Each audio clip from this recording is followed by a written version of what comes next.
আজ শেষ হচ্ছে জুলাই সনদ বাস্তবায়ন ও গণভোট নিয়ে সমঝোতায় রাজনৈতিক দলগুলোকে দেওয়া সরকারের সময়সীমা।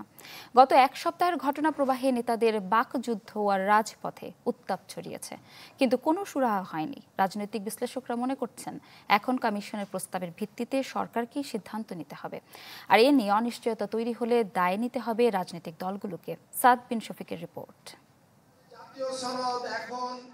জুলাই সনদ বাস্তবায়ন প্রক্রিয়া কি হবে? গণভোট জাতীয় নির্বাচনের আগে নাকি একসাথে? নোট অফ ডিসেন্ট থাকবে কি থাকবে না? এমন নানা ইস্যুতে রাজনৈতিক দলগুলোর অবস্থান যখন বিপরীতমুখী, তখন সমাধান খুঁজে বের করতে দলগুলোর কোর্টে বল ঠেলে দেয় সরকার। গেল ৩ নভেম্বর স্পষ্টভাবে জানিয়ে দেওয়া হয় আর কোনো আলোচনার উদ্যোগ নেওয়া হবে না। ওনারা যদি ঐক্যবদ্ধ নির্দেশনা না দিতে পারেন, অবশ্যই সরকারের মতো সিদ্ধান্ত নেবে। সপ্তাহ জুড়ে অচলাবস্থা নিরসনের কোনো লক্ষণ দেখা না গেলেও নিজেদের অবস্থানের পক্ষে রাজনৈতিক দলগুলোর পাল্টাপাল্টি বক্তব্যে উল্টো নতুন করে উত্তাপ ছড়ায় রাজনীতির মাঠে। যদিও আলোচনার বিচ্ছিন্ন উদ্যোগ থাকলেও তা হালে পানি পায়নি। সোজা আঙ্গুলে যদি ঘি না ওঠে, আঙ্গুল বাঁকা করব। ঘি আমাদের লাগবেই। ওই রাজনৈতিক দলগুলো যে কয়েকটা গণভোটের চাপ দিচ্ছে, তারাও আজকে পরিষ্কার ভাবে বলতে চাই যে নির্বাচনকে বানচাল করবার ষড়যন্ত্র করছে। এরই মধ্যে জুলাই সনদে সংবিধান সংস্কারের সুপারিশ বাস্তবায়নে সরকারকে দুটি বিকল্প প্রস্তাব করেছে জাতীয় ঐক্যমত্য কমিশন। রাজনীতি বিশ্লেষক অধ্যাপক আসিফ মোহাম্মদ শায়ান বলছেন, সংকট উত্তরণের রূপরেখা খুঁজতে হবে এর মধ্য থেকেই। বিজলি কেবলস এর স্কিন কোটেড ইনসুলেশন আগুন প্রতিরোধী। বিজলি কেবলস, নিরাপদ আজীবন। বিকল্প 8-এর ঘ যে অপশনটা আছে সেখানে বলা আছে যে এই বিলটা যদি পাশও হয়ে যায়, তাহলে এসেনশিয়ালি এইটার উপরে ভিত্তি করে তারা সংবিধান সংশোধন করবেন। অপশন 2-এ কিন্তু কোনো বিল হচ্ছে না। অপশন 2-এ যেটা হবে যে জুলাই চার্টারটা উইদাউট নোট অফ ডিসেন্ট এটা থাকবে। এটা যদি পাশ হয়ে আসে তাহলে হচ্ছে গিয়ে ওই পার্লামেন্টই নতুনভাবে একটা বিল তৈরি করবে। আলটিমেটলি হচ্ছে গিয়ে সরকারকে এই সিদ্ধান্তটা নিতে হবে।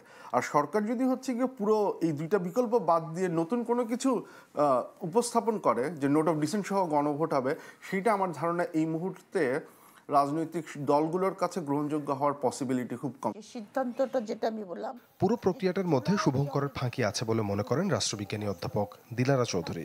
তার মতে বিদ্যমান সংবিধান আর জুলাই সনদের মারপ্যাচ বাড়াচ্ছে জটিলতা। এই সংবিধান যদি আমরা মানি, তো তাহলে ইলেকশনটা তো হওয়ার কথা 2029-এ, তাহলে 26-এরটা কেন হচ্ছে?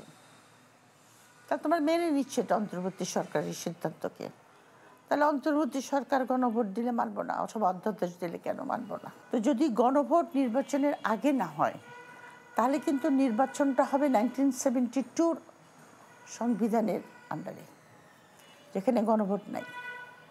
তো তখন বিএনপি কিন্তু ইজিলি বলতে পারে যে এই যে গণভোটটা হয়েছে এটা আমরা মানি না, সংবিধানই তো নাই।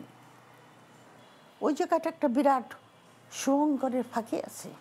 এই দুই বিশ্লেষকের মতে সংকট সমাধানে দলগুলোর দায়িত্বশীল আচরণ এখন সবচেয়ে জরুরি। তা না হলে সংঘাতের আশঙ্কার পাশাপাশি অনিশ্চিত হতে পারে নির্বাচনও। অনেকগুলো রাজনৈতিক দল আইদার নির্বাচন পিছাতে বলবে, আমার মনে হয় না সেটা খুব একটা গ্রহণযোগ্য হবে, অথবা তারা বলবে তারা নির্বাচনে অংশগ্রহণ করবে না। তাহলে আপনার আবারও সংঘাতের পরিণতি বেড়ে যাবে। আমার যেটা মনে হয় যে রাজনৈতিক দলগুলোর দায়িত্বশীল আচরণটা খুব বেশি গুরুত্বপূর্ণ। জামাতে ইসলাম যে প্রোগ্রাম দিয়েছে ঢাকা চলো, এখন পাল্টা যদি বিএনপি প্রোগ্রাম দেয়, তারা তো একটা ভয়ানক একটা সংঘর্ষ, এবং নির্বাচন যদি সংঘর্ষ হয়, তার নির্বাচন তো ঝুলে যাওয়ার আশঙ্কা আছে। তবে শেষ পর্যন্ত যে সিদ্ধান্ত নেবে অন্তর্বর্তী সরকার, তা সব পক্ষকে সন্তুষ্ট করতে পারবে নাকি নতুন কোনো অনিশ্চয়তা তৈরি করবে, তা নির্ভর করছে রাজনৈতিক দলগুলোর মধ্যকার বোঝাপড়া আর ছাড় দেওয়ার মানসিকতার উপর। সাদ বিন শফিক, চ্যানেল 24, ঢাকা।